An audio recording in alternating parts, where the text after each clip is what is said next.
사사기 17장 말씀 마지막으로 살펴보려고 합니다. 지난 시간에는 우리가 통합 예배 드리면서 17장 전체의 구조를 살펴봤어요.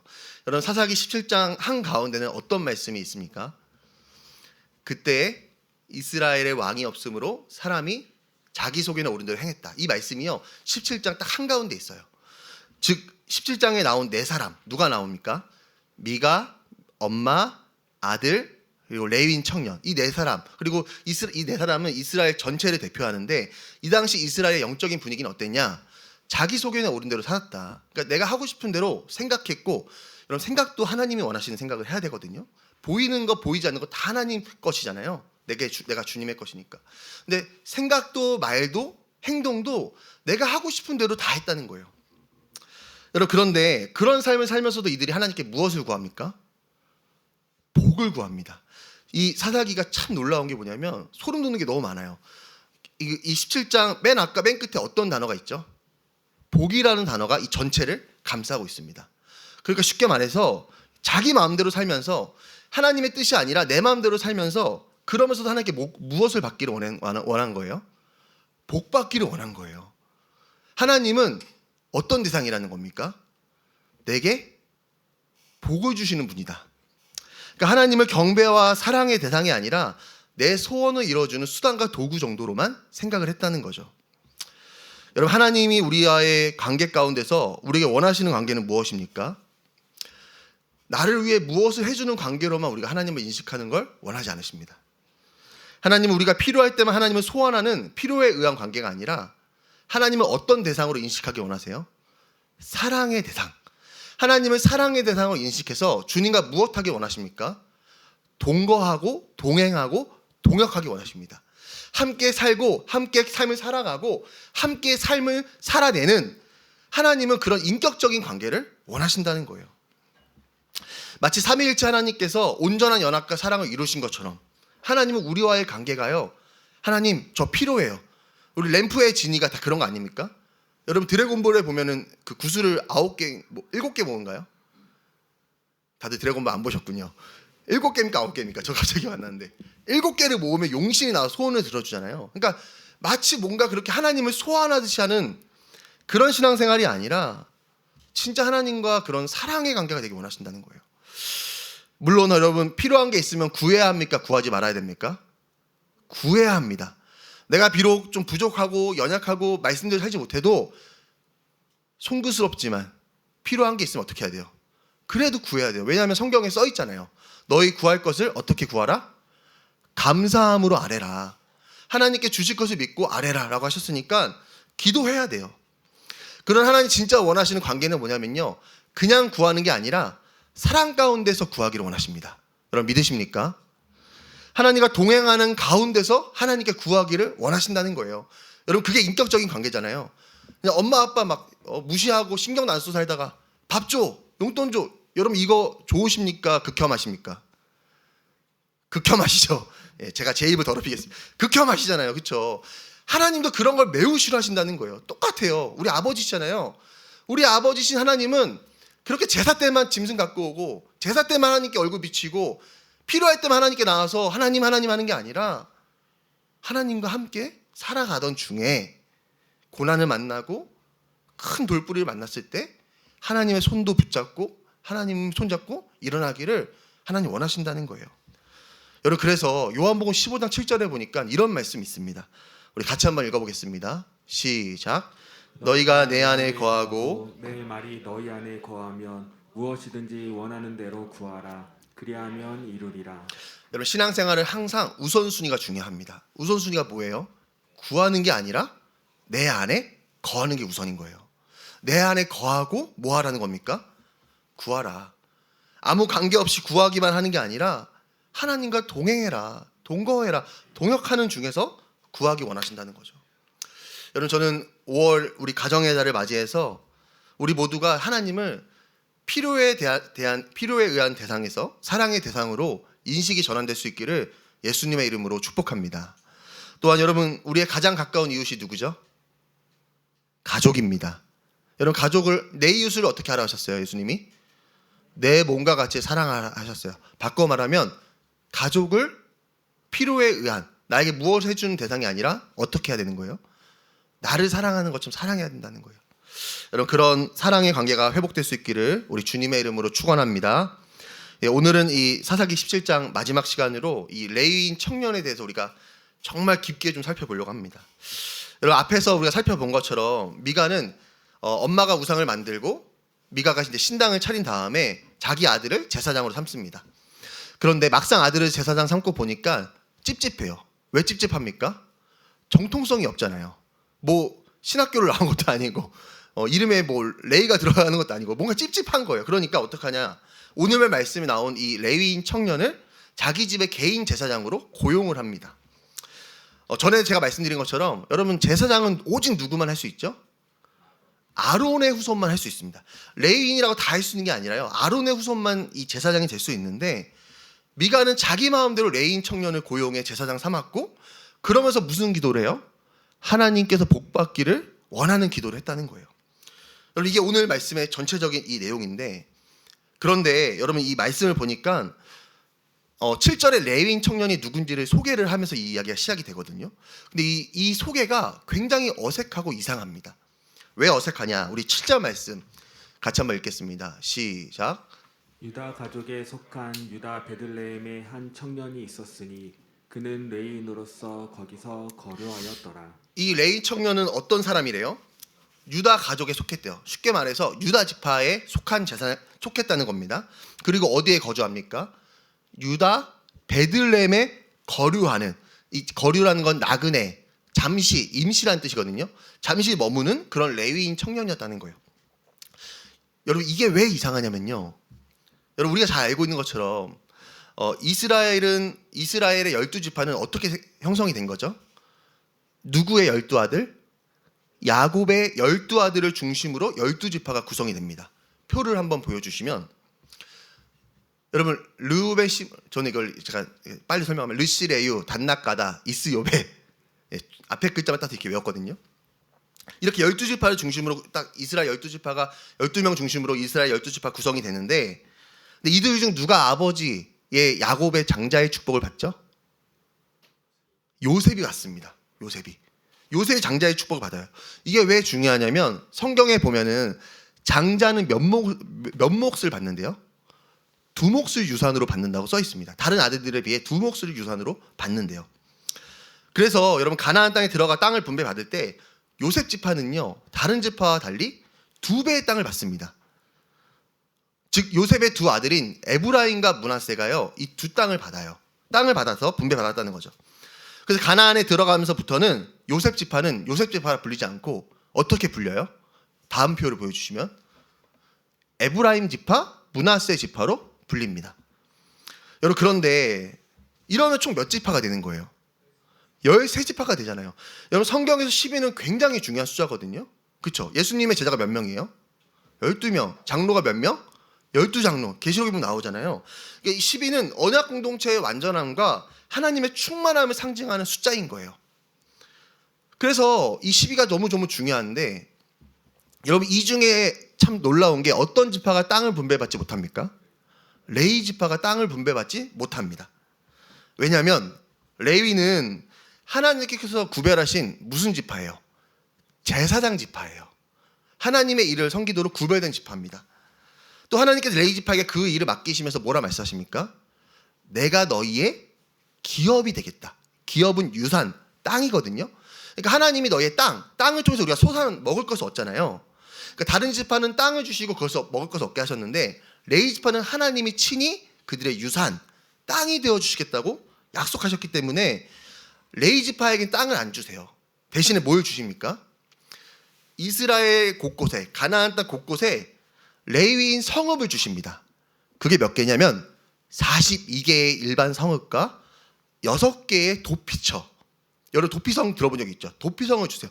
총 몇 개의 성읍을 주신 거예요? 그래서 48개의 도피성읍을 그 이스라엘 12지파가 분배된 그 땅 가운데 곳곳에 주십니다. 그래서 지도를 한번 보여주시면요, 잘 안 보이시지만 여러분, 저기 글자 써 있는 것도 있죠. 이게 이스라엘 12지파예요. 저 물줄기를만 항상 기억하시면 되는데, 저게 이제 그 헐몬산에서의 그 눈이 녹아서 쫙 내려옵니다. 그게 뭘 이뤄요? 갈릴리 호수, 갈릴리 바다 이를 이루는 거죠. 그리고 그 말이 또 흘러서 그 흐르는 물줄기가 뭐예요? 요단강이잖아요. 끝이 그리고 흘러서 마지막 저 큰 동그라미 뭐죠? 사해, 가장 낮은 곳 사해로 이렇게 연결됩니다. 그 이제 동편 우편인 건데 이스라엘 저기 보면 다 이렇게 하나님이 48개 성읍을 이렇게 주신 거예요. 그런데 이 가운데 유다 지파에 속한 레위 성읍이 어디냐? 확대해서 한번 보여주시면 여러분 저기 보이십니까? 제가 읽어드릴게요. 베세메스, 림나, 유따, 에스드모아, 얏딜, 드빌, 홀론, 헤브론 이런 8개의 성읍을 레위인들이 받았고 레위인들은 이 성읍 안에 거주하면서 하나님 맡긴 직무를 감당했다는 거예요. 여러분 그런데 우리 다시 한번 7절 말씀 보여주세요. 7절에 보면 이 청년이 지금 어디에 거류하고 있습니까? 베들레헴에 있죠. 아까 그 7개, 8개 목록에 베들레헴이 있었습니까? 없었습니까? 없었어요. 즉 이 레인 청년은 뭐냐? 하나님이 이 8개의 성읍 중에서 있게 하시고 맡기신 일이 있었거든요. 그 성읍이 어딘지 모르지만 있었어요. 그런데 그곳을 지금 떠나 어디에 거류하고 있습니까? 베들레헴에 내려와서 거류하고 있다는 거죠. 여러분 이해되십니까? 하나님이 있으라고 하신 자기 처소가 있었어요. 맡기신 일이 있었는데 거기를 떠난 거예요. 베들레헴으로 온 거예요. 자, 그러면 왜 이 청년은 하나님이 정해주신 처소를 떠나서 이 베들레헴에 거류하게 되었을까? 여러분 성경에서 레위인들이 성막이나 처소, 자기 직무를 떠나는 이유는 다른 게 아닙니다. 우리 느헤미야 13장 10절부터 11절 말씀을 읽겠습니다. 시작. 내가 또 알아본즉 레위 사람들이 받을 몫을 주지 아니하였으므로 그 직무를 행하는 레위 사람들과 노래하는 자들이 각각 자기 밭으로 도망하였기로 내가 모든 민장들을 꾸짖어 이르기를 하나님의 전이 어찌하여 버림바 되었느냐 하고 곧 레위 사람을 불러 모아 다시 제자리에 세웠더니 10절에 보니까요. 백성들이 레위 사람들이 받아야 할 몫을 주지 않았대요. 여러분 여기서 레위 사람들이 받아야 할 몫이 뭡니까? 11조인 거예요. 여러분 백성들의 11조와 헌물을 의미합니다. 그러니까 레위 지파는 아까 말씀드린 것처럼 땅 대신에 하나님이 친히 기업되심으로 백성들이 하나님께 드린 11조를 가지고 생활하게 하셨는데 백성들이 뭘 안 한 거예요? 온전한 11조를 하지 않았고 그로 인해 생계가 어려워진 생활이 어려워진 이 레위 사람들이 어디로 갑니까? 밭으로. 왜? 돈을 벌기 위해서 밭으로 나갔다는 거예요. 여러분 그렇게 밭으로 일하러 나가자 어떤 일이 벌어집니까? 여러분 이스라엘은 성막이 있었죠. 그리고 나서 어떤 시대가 찾아옵니까? 성전 시대가 찾아옵니다. 그 안에는 뭐가 있어요? 성소가 있잖아요. 성소 안에는 뭐가 있죠? 성소는 지성소 나누는데 그 성소에는 등잔대와 진설병과 그쵸? 그 우리 이게 뭐라고 하냐? 떡상과 분향단이 있잖아요. 이 떡상에 있는 떡은 언제씩 교체하냐? 매 안식일마다 교체합니다. 등잔대는 어떻게 해야 돼요? 불이 꺼지면 돼요, 안 돼요? 안 돼요. 기름을 어떻게 해야 돼요? 계속 부어야 돼요. 그러니까 관리를 해야 되는데 기구들을 유지할 물질이 부족한 거예요. 또 성전의 기구들을 관리할 레인이 없어지니까 11절에 보니까 뭐라 써 있습니까? 어찌 하나님의 성소가 버려진 것처럼 됐다. 황폐하게 되어져 버렸다는 거죠. 여러분 그래서 예수님은 11조에 대해서 이렇게 말씀하십니다. 우리 마태복음 23장 말씀 시작. 있을진저 화 있을진저입니다. 한 번 더 시작. 화 있을진저 외식하는 서기관들과 바리새인들이여 너희가 박하와 회양과 근처의 11조는 들이되 율법에 더 중한 바 정의와 긍휼과 믿음은 버렸도다. 그러나 이것도 행하고 저것도 버리지 말아야 할지니라. 박하와 해안과 근처에는요 아주 작은 식물을 의미해요. 그러니까 이 서기관과 바리새인들은 아주 작은 것까지도 11조를 했다는 겁니다. 철저히 했다는 거예요. 그런데 그들은 뭘 버렸다? 정의와 긍휼과 믿음은 버렸다. 그러면 11조는 안 해도 되고 정의와 긍휼과 믿음만 있으면 되는가? 예수님 마지막에 뭐라 말씀하시죠? 이것도 하고 저것도 버리지 말아라. 아니라는 거예요. 예수님은요 11조 자체를 폐지하거나 무시하지 않으셨다는 거죠. 왜냐하면 11조는 뭡니까? 하나님이 내 삶의 주인 되심을 고백하는 신앙의 고백이기 때문에 그렇습니다. 이처럼 11조는요 시대를 막론하고 아주 중요한 신앙의 고백이에요. 근데 이 백성들이 11조를 안 하니까 어떻게 돼요? 도망가요. 이 베들레헴에 간 레위인 청년도 똑같습니다. 왜 거기 가요?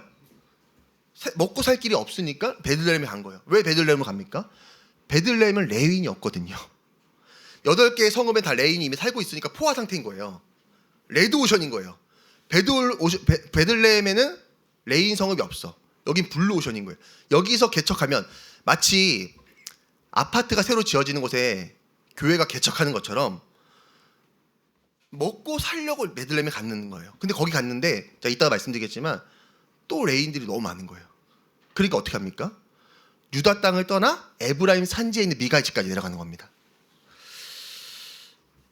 여러분 이 레위인 청년이 자기 처소 자기 직무를 떠난 이유는 바로 이것이라는 거예요. 그런데 여러분 물론 항상 외부적인 요인도 중요하지만 여러분 진짜 이유 진짜 원인은 항상 누구에게 있습니까? 나에게 있습니다. 내가 당신 때문에 이렇게 됐어. 맞죠. 근데 진짜 문제는 누구에게 있어요? 다들 대답을 회피하시지만 나에게 있습니다. 여러분 오늘 이 레위인 청년이 진짜 자기 처소를 떠난 이유는요 다른 게 아니에요.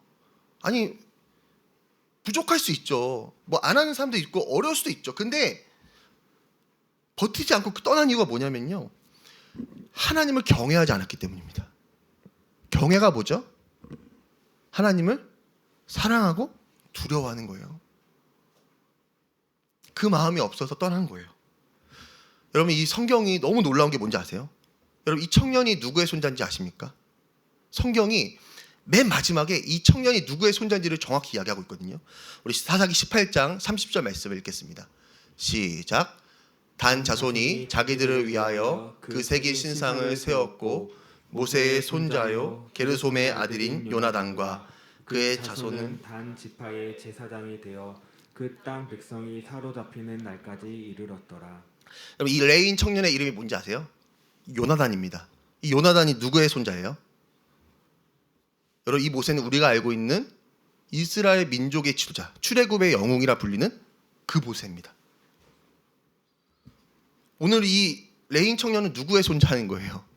모세의 손자인 거예요. 여러분 진짜 충격적이지 않습니까? 물론 어떤 이 히브리 성경 사본을 보면은 이 모세라고 하는 이름 사이에 눈이라고 하는 히브리어를 넣습니다. 그래서 므낫세로 기록한 사본도 있어요. 그런데 여러분 대부분의 학자들과 대부분의 그 성경 사본들은 이걸 모세라고 번역을 하고 있습니다. 즉 이 레위인 청년은 이스라엘이 가장 존경하는 지도자 중에 지도자고 선지자 중에 선지자인 모세의 손자라는 거예요. 여러분 모세 어떤 사람이죠? 모세는요 하나님을 경외하는 사람입니다. 하나님을 너무너무 경외하는. 그래서 신명기에 보면요 모세가 마지막 고별 설교 때 백성들에게 이 이야기를 해요. 우리 10장 12절 말씀 시작. 이스라엘아 내 하나님 여호와께서 내게 요구하시는 것이 무엇이냐? 곧 내 하나님 여호와를 경외하여 그의 모든 도를 행하고 그를 사랑하며 마음을 다하고 뜻을 다하여 내 하나님 여호와를 섬기고. 모세는 하나님을 경외하는 사람이었기 때문에 마지막 순간까지도 하나님 경외할 것을 백성들에게 가르쳤다는 거예요. 사랑하는 우리 성도님들, 여러분 모세는 하나님을 경외하는 사람이었습니다. 근데 오늘 자기 처소를 떠난 이 레위 청년, 이 청년이 누구의 손자라는 것을 오늘 성경이 가르쳐주고 있어요. 참 신기하지 않습니까? 이 레위인 청년, 그러니까 미가의 집에 대한 이야기가요 17장, 18장에 기록이 되어 있거든요. 근데 18장 마지막, 18장이 이제 미가의 이야기가 딱 끝나는 그 지점에 사실 이 레위인 청년은 모세의 손자야. 다 이걸 이야기하는 거예요. 사실 모세의 손자라는 내용을 안 넣어도 몰라도 내용을 이해하는데 아무 문제가 되지 않습니다. 근데도 이 사실을 밝히고 있어요. 왜냐하면 이 레위인 청년이 자기 처소를 떠난 이유는 외부적인 게 아니라 모세처럼 하나님을 경외하지 않았기 때문이라는 거예요. 여러분 모세 얼마나 뒤로 가고 싶었겠습니까? 그렇죠? 얼마나 백투더 애굽하고 싶었겠어요. 야 너네만 힘드냐? 나도 힘들다. 나도 무, 파, 대추, 생선 먹고 싶고 나는 그래서 거기서 왕이었어, 왕자였어. 난 결혼도 했고 집도 있고 장인어른도 거기 다 있어. 나도 생활기반 놓고 왔어. 돌아가고 싶죠. 여러분, 그런데 모세는 뒤로 돌아보지 않아요. 힘들어서 화도 내고 막 그러지만, 기도도 하지만 어떻게 합니까? 내가 의뢰하는 하나님, 나의 하나님, 나의 하나님, 하나님 경외하는 마음으로, 사랑하고 두려워하는 마음으로 어떻게 합니까? 하나님 말씀하신 것을 향해 나아갑니다. 내가 확신이 있어서 가는 게 아니에요. 하나님이 약속하셨잖아요. 언제부터? 창세 전부터. 우리의 조상 아브라함 때부터 이 땅을 너에게 주겠다. 얼마나 하나님 이 땅을 주고 싶으면 10가지 재앙을 베푸시고 홍해를 가르시고 만나와 메추라기를 주시고 40년 동안 을복과 신발이 해지 않고 부르지 않게 하십니까? 그 하나님의 사랑과 열심을 아니까 모세는요 멈추지 않고 가요. 여러분, 오늘 이 레인 청년은 다른 사람 때문이 아니에요. 환경 때문도 아니라 할아버지 모세처럼 하나님을 경외함이 없었기 때문에 하나님을 떠나고 자기 처소로 떠나서 다른 곳에 있었다는 거예요. 사랑하는 우리 성도님들, 여러분, 오늘 이 레인 청년과 마찬가지로 우리가 말씀을 지키지 못하는 이유가 무엇입니까? 여러분, 믿음으로 반응하지 못하는 이유는 무엇이죠? 사람 때문이 아닙니다. 환경 때문도 아니고요. 내 안에 하나님을 경외함이 사그라들었기 때문이에요. 여러분, 사그라든다는 표현을 보통 언제 씁니까? 여러분, 불멍 혹시 좋아하세요? 저는 엄청 좋아하거든요. 저는 한 번 가면 한 장자가 40kg 됩니다. 활활 태웁니다. 불이 막 타다가 더 이상 장작을 안 넣으면 어떻게 되죠? 사그라들어서 숨만 남고 재만 남잖아요. 그 상태가 사그라드는 거예요. 온도는 있는데 열기는 없는 거예요.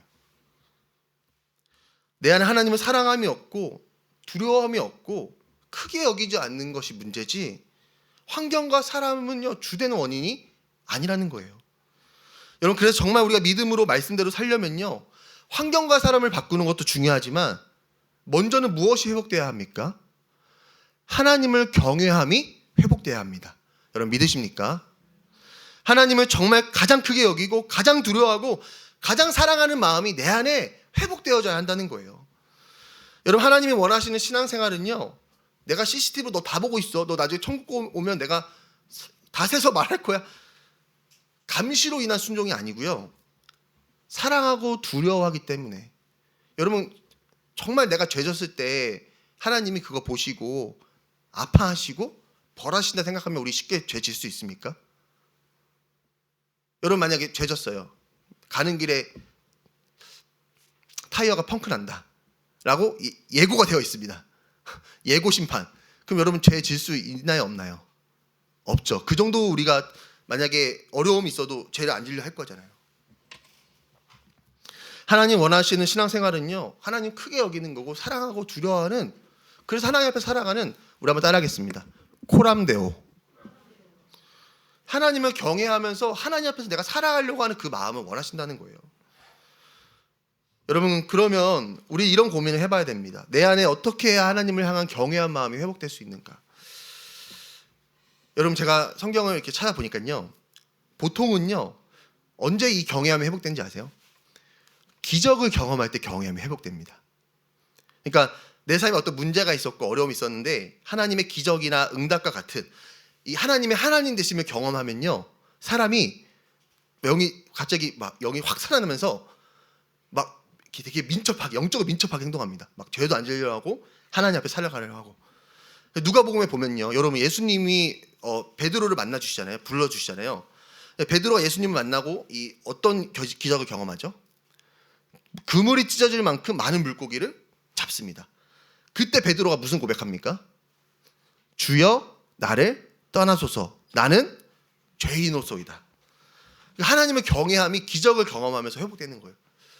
여러분, 우리도 마찬가지죠.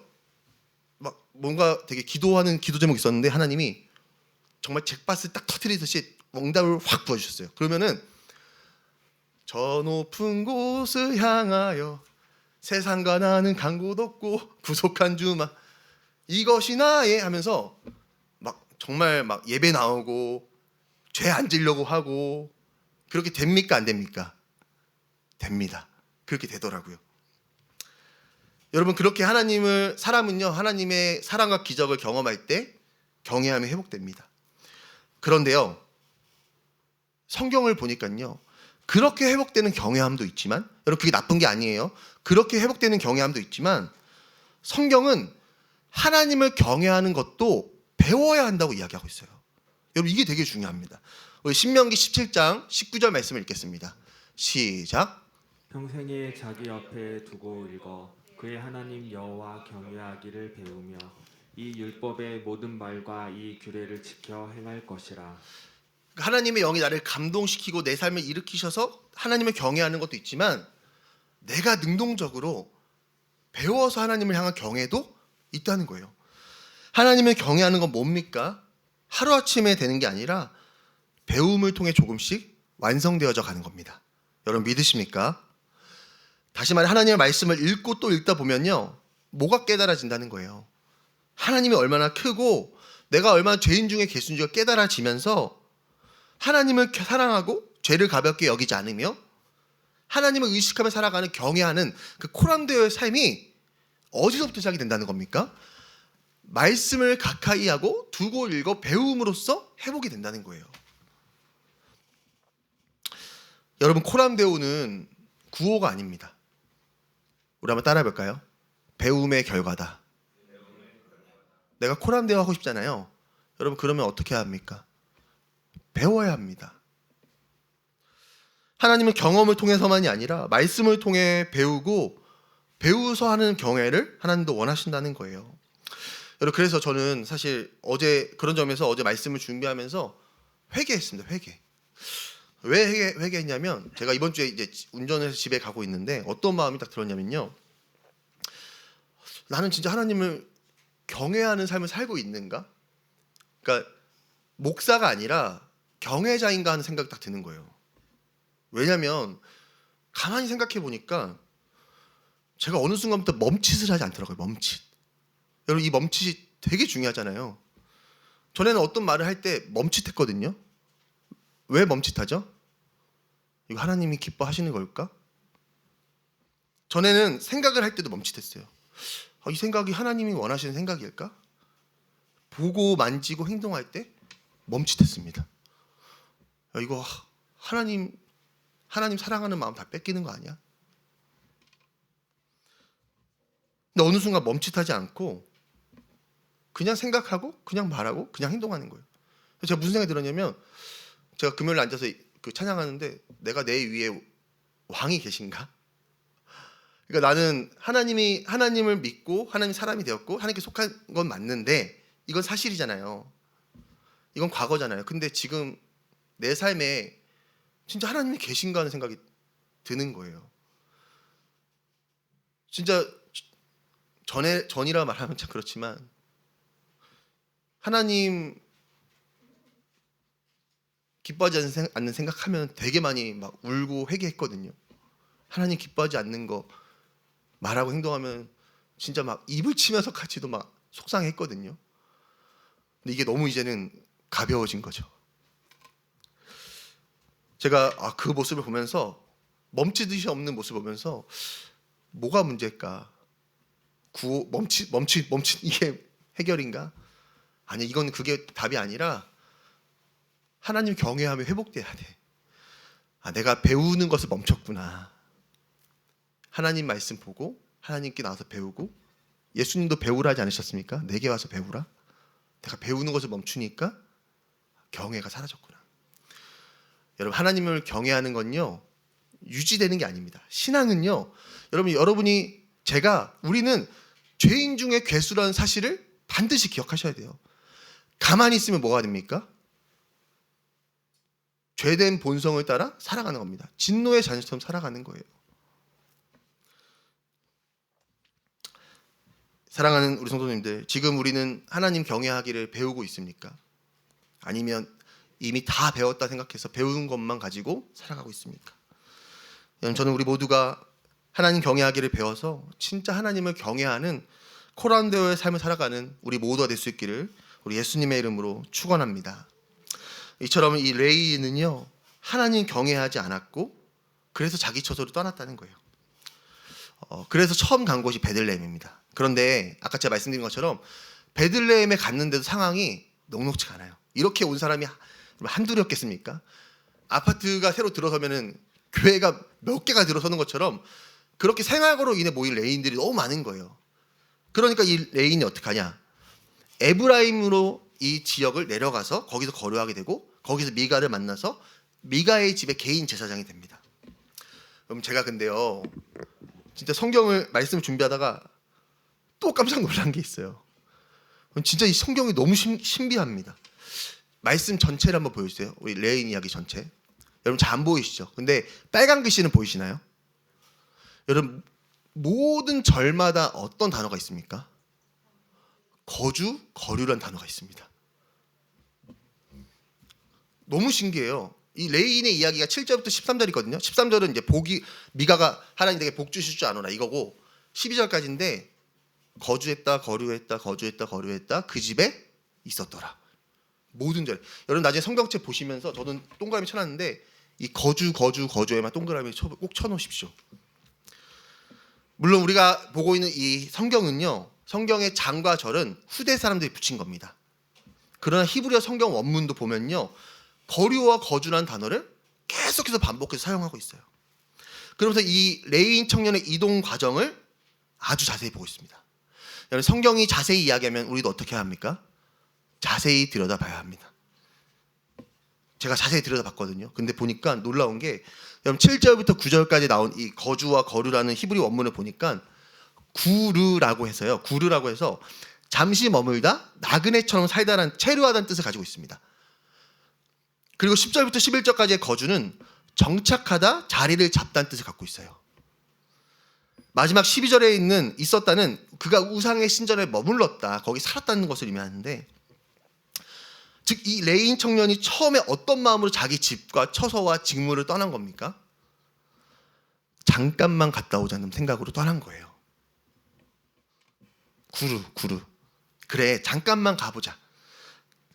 여기 힘든데 마치 아브라함 조카 롯이 소돔과 고모라를 보면서 애국과도 갔고 하나님의 동산과도 갔다 오면서 거기 가는 것처럼 지금 여기 너무 내가 먹고 살기 힘든데 저기 좋아 보이네 베들레헴.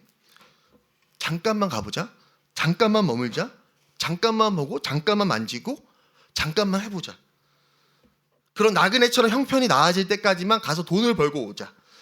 잠깐만 베들레헴에 가서 문제가 해결되면 돌아오자. 그럼 잠시만 머물 생각으로 타협하면서 어떻게 한 겁니까? 자기 처소를 떠나서 베들레헴으로 갑니다. 여러분 그런데 잠깐만 갔다 오자, 잠시만 해보자 했던 그의 선택으로 인해서 그의 인생이 어떻게 바뀌죠? 삶의 자리가 바뀌어요. 그리고요 정체성이 바뀝니다. 여러분 이 사람 뭐예요? 레위인이죠. 하나님을 섬기는 사람이죠. 정체성이 어떻게 바뀝니까? 우상을 섬기는 제사장으로 정체성이 바뀝니다. 마지막으로 사명이 바뀌어버려요. 하나님의 집에 있던 레위인이 12절의 말씀처럼 미가의 집에서 우상의 신전에 섬기는 그런 사람이 되었다는 거예요. 여러분 사단은 절대 우리를 한 번에 넘어뜨리지 않습니다. 잠깐만, 잠시만, 이번 한 번만, 이번에만. 여러분 술, 담배 시작할 때 어떻게 시작하세요? 크리스천들이 술, 담배 시작할 때 어떻게 시작하는지 아세요? 옆에 있는 친구가 이렇게 얘기합니다. 한 번만 해봐. 다들 담배를 안 펴보셔서 모르실 텐데 술, 괜찮아. 아빠한테 배우는 먹어. 이렇게 시작하죠. 여러분 그런데 그런 작은 타협에서부터 시작해서요 어떤 인생의 변화가 찾아옵니까? 그 타협은요 우리의 삶의 자리를 바꿉니다. 우리의 정체성을 무너뜨리고요 신앙과 사명을 아무것도 아닌 휴지 조각으로 만들어버려요. 여러분 그래서 우리가 진짜 버려야 하는 습관이 있다면 여러분 잠깐만이라고 하는 타협의 습관을 버려야 합니다. 여러분 동의하십니까? 하나님께 가지고 나아가서 하나님 제가요 자꾸 이래요. 잠깐만 이번 한 번만 이런 습관이 있어요. 그것을 가지고 나아가 다루심을 받아야 한다는 거예요. 여러분 타협은 타협에서 끝나지 않더라고요. 여러분도 다 경험해봐서 아시고 저도 경험해봐서 알잖아요. 우리 한번 따라해볼까요? 한 번이 두 번이 되고 2번이 3번이 된다. 여러분, 시작은 작은 타협이지만 그 끝은 우상 숭배였던 이 레위인 청년처럼 우리의 작은 타협은요, 거기서 끝이 나지 않는다는 거예요. 여러분, 지금 우리가 혹시 하나님과 세상 사이에서 타협하고 있는 것은 무엇입니까? 여전히 망설이면서 그 접점을 찾아내고 하나님도 만족하고 세상도 만족시킬 만한 그것을 찾아내기 위해서 지금도 머리를 쓰고 있는 것은 무엇입니까? 여러분, 저는 우리 모두가 우리의 삶에 습관적으로 타협하는 모습들이 있다면 그러한 습관을 버리고, 여러분, 복은 하나님이 주시는 거잖아요. 온갖 좋은 것들이 우리 빛들의 아버지께로부터 오지 않습니까? 생사화복이 있다고 했습니다. 여러분, 순종의 길, 십자가의 길 걸어가는 자의 삶에는요, 반드시 하나님이 함께해 주십니다.